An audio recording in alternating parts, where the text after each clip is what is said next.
Graça e paz, sejam todos bem-vindos a esse dia 102 da nossa leitura bíblica, hoje, dia 14 de maio de 2026. E meu nome é Marcelo e vamos começar a leitura de hoje nos livros de Juízes, nos capítulos 15, 16 e 17. Lucas, capítulo 19 e o Salmo 75. Amém? Vamos orar?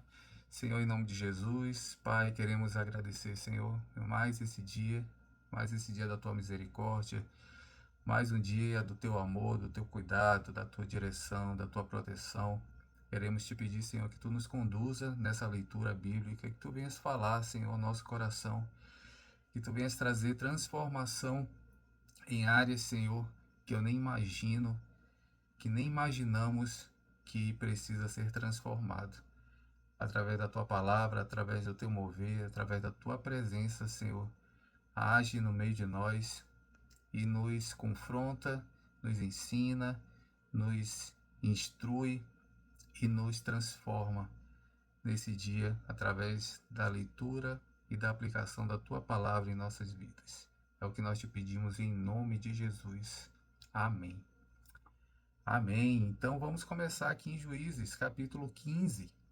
Então, vou ler aqui os primeiros versículos, né, até o versículo 5. Começa aqui: algum tempo depois, na época da colheita do trigo, Sansão foi visitar sua mulher e levou-lhe um cabrito. Vou ao quarto da minha mulher, disse ele. Mas o pai dela não quis deixá-lo entrar. Eu estava tão certo de que você a odiava, disse ele, que dei ao seu amigo. A sua irmã mais nova não é mais bonita? Fique com esta no lugar da irmã. Sansão lhe disse: desta vez ninguém poderá me culpar quando acertar as contas com os filisteus. Então saiu, capturou 300 raposas e as amarrou aos pares pela cauda. Depois prendeu uma tocha em cada par de cauda, acendeu as tochas e soltou as raposas no meio das plantações dos filisteus. Assim ele queimou os feixes, o cereal que iam colher, e também as vinhas e os olivais. Amém? Então aqui, Juízes 15, né? Vemos aí a história de Sansão e a força movida aí sobre a sua impulsividade, né? Então Sansão continua ali agindo movido por vingança pessoal contra os filisteus, né? E Deus o usa poderosamente, mas o seu coração permanece instável, né? Mesmo com a força sobrenatural, ele demonstra pouca maturidade espiritual, né? Então, após grande vitória, Sansão quase morre de sede e Deus faz brotar água na rocha. Vemos aí lá nos versículos 18 e 19, né? Mostrando que a graça divina continua sustentando alguém imperfeito. Aqui vamos para o capítulo 16 de Juízes, onde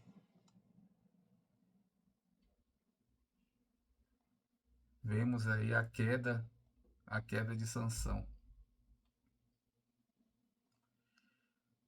Versículo 1 do capítulo 16 de Juízes. Começa assim: certa vez Sansão foi a Gaza, viu ali uma prostituta e passou a noite com ela. Disseram ao povo de Gaza: Sansão está aqui. Então cercaram o local e ficaram à espera dele a noite toda, junto à porta da cidade. Não se moveram a noite inteira, dizendo: ao amanhecer o mataremos.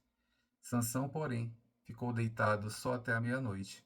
Levantou-se e agarrou firme a porta da cidade, juntamente com os dois batentes, e os arrancou com tranca e tudo, pôs tudo nos ombros e levou ao topo da colina que fica de frente de Hebrom. Depois dessas coisas, ele se apaixonou por uma mulher do vale de Sorek, chamada Dalila. Os líderes dos filisteus foram dizer a ela: veja se você consegue induzi-la a mostrar-lhe o segredo da sua grande força e como poderemos dominá-lo, para que o amarremos e o subjuguemos. Cada um de nós dará a você 13 quilos de prata.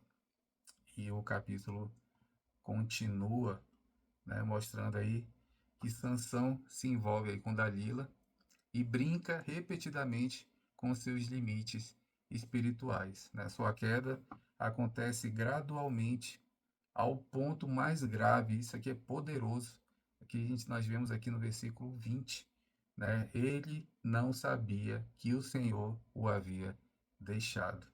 A força exterior escondia a fragilidade interior de Sansão. No fim, ele acaba cego, humilhado, né? E Sansão volta a clamar a Deus e o Senhor lhe concede ali a força uma última vez. Amém. Já em Juízes 17, vemos aí uma religião moldada pelo homem. Juízes 17. Começa assim: havia um homem chamado Mica, dos montes de Efraim, que disse certa vez à sua mãe: os 13 quilos de prata que lhe foram roubados, e pelos quais eu a ouvi pronunciar uma maldição. Na verdade, a prata está comigo. Eu a peguei. Disse-lhe sua mãe: o Senhor o abençoe, meu filho.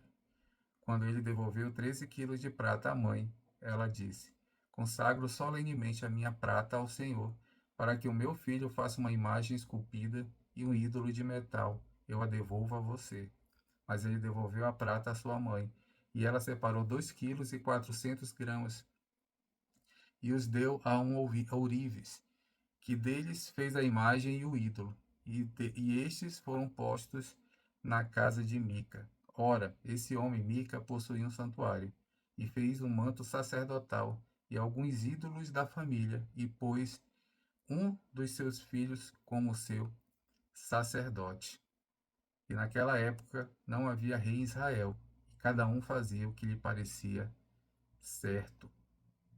Mica cria ali um sistema religioso próprio, né, com ídolos, sacerdotes particulares e espiritualidade conveniente. Né? Então, o capítulo termina mostrando o caos espiritual de Israel. Né? No versículo 6, reforça aqui, né, cada um fazia o que lhe parecia certo. Então, o povo ainda falava sobre Deus, mas sem submissão verdadeira à sua vontade. Né? O versículo chave é esse, versículo 6 do capítulo 17, né? Que engloba aí os três capítulos. Naquela época não havia rei em Israel e cada um fazia o que lhe parecia certo. Trazendo aí alguns questionamentos para a nossa aplicação prática. Tenho permitido pequenas concessões espirituais que podem enfraquecer a minha vida com Deus? Estou sendo guiado pela presença de Deus ou apenas pelos meus impulsos e emoções? Existe alguma área em que adaptei a espiritualidade para ficar mais confortável para mim? Aqui é o questionamento, né, para a nossa meditação hoje, indo agora para o Evangelho de Jesus segundo Lucas, capítulo 19, onde vemos aí o rei que busca, corrige e purifica. Vamos aqui em Lucas, abrir a Bíblia aqui em Lucas 19.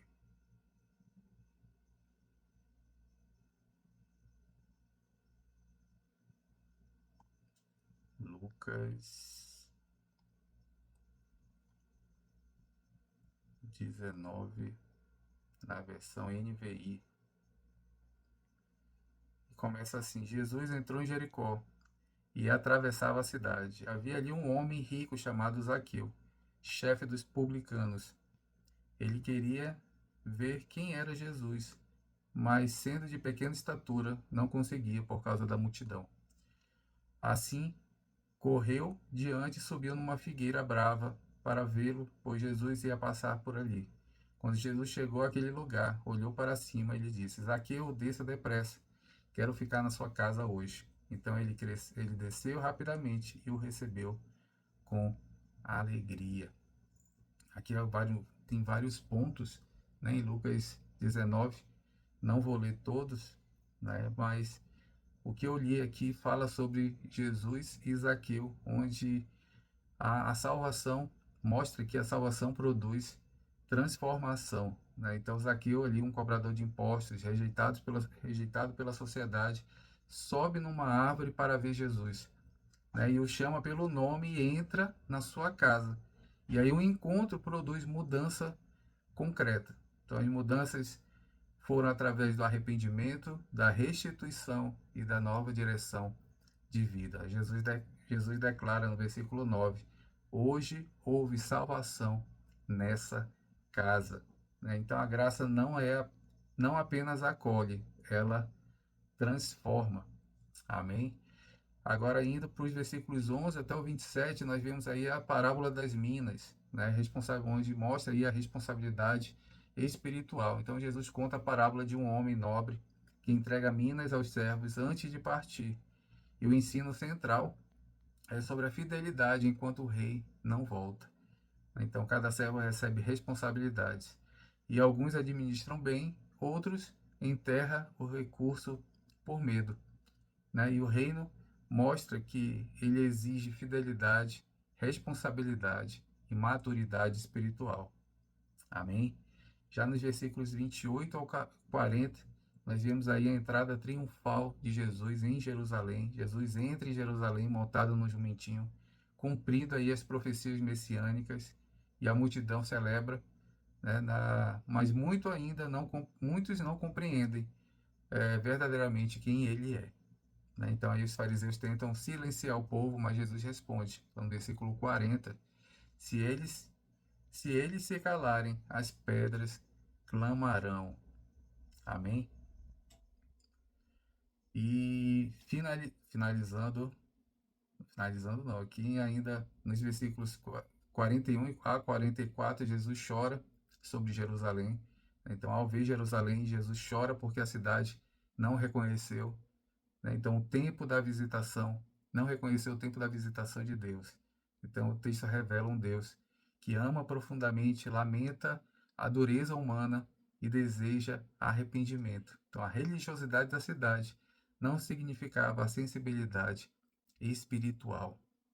Amém? Agora sim, finalizando nos versículos 45 até o 48, mostra aí a purificação do templo, né? Jesus expulsa os vendedores do templo e declara: minha casa será casa de oração.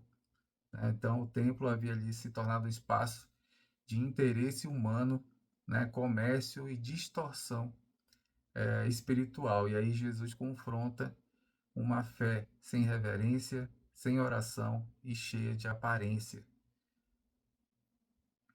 Versículo chave é o versículo 10. Então, o Filho do Homem veio buscar e salvar o que se havia perdido, né? Trazendo aí os questionamentos para a nossa aplicação prática. O encontro com Jesus tem produzido mudanças práticas na minha vida ou apenas emoções momentâneas? Como estou administrando aquilo que Deus colocou nas minhas mãos? Tempo, dons, influência, recursos. Existe algo no templo do meu coração que precisa ser purificado para restaurar a minha comunhão com Deus? Fica aí esses questionamentos para a nossa meditação. E finalizando aqui a nossa leitura em Salmo 75, né, onde Deus é quem exalta e julga. Abrindo aqui Salmo 75.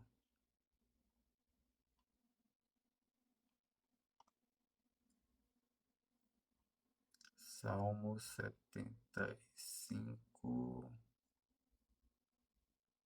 Os primeiros versículos diz assim: Damos-te graças, ó Deus, damos graça, pois perto está o teu nome. Todos falam dos teus feitos maravilhosos. Tu dizes: eu determino o tempo em que julgarei com justiça. Quando treme a terra com todos os seus habitantes, sou eu que mantenho firme as suas colunas. Aos arrogantes digo: parem de vangloriar-se. Aos ímpios, não se rebelem. Não se rebelem contra o céu e não falem com insolência. Amém? Até o versículo 5. Né? Então, Salmo 75, ele enfatiza aqui que Deus governa soberanamente sobre todas as coisas. Né? Então, o salmista mostra aqui que o orgulho humano é temporário, que a arrogância será abatida e a exaltação verdadeira vem do Senhor. Né? Então, vemos aí, enquanto o homem tenta se promover, Deus continua sendo o justo juiz da terra. Então, aqui no versículo 7 fala que é Deus quem julga. O Salmo também fala sobre o cálice do juízo nas mãos de Deus, símbolo de sua justiça perfeita. Trazendo aqui os questionamentos para nossa aplicação prática. Tenho buscado reconhecimento humano mais do que a aprovação de Deus? Consigo confiar no tempo de Deus para me levantar e defender? Existe orgulho influenciando as minhas decisões, reações ou relacionamentos? Então fica aqui o nosso questionamento para a nossa meditação e trazendo aí uma conexão entre os textos, né, em Juízes 15 até o 17, mostra aí o perigo de uma vida guiada por impulsos e espiritualidade sem submissão. Lucas 19 revela que Jesus veio restaurar aquilo que estava perdido e alinhar o coração ao reino. E Salmo 75 lembra que Deus continua soberano, julgando com justiça e exaltando no tempo certo. Então, a autonomia espiritual produz confusão. O encontro com Jesus produz transformação. E o governo de Deus produz alinhamento e justiça. E finalizando aqui com uma mensagem central: quando o coração deixa de se submeter a Deus, até a força e a religiosidade se tornam vazias. Mas o encontro verdadeiro com Jesus restaura a vida, purifica o interior e nos ensina a confiar no governo soberano de Deus. Amém? Que Deus abençoe a sua vida nesse dia. Curtem, compartilhem essa leitura bíblica e nos vemos amanhã, se Deus quiser. Amém? Paz.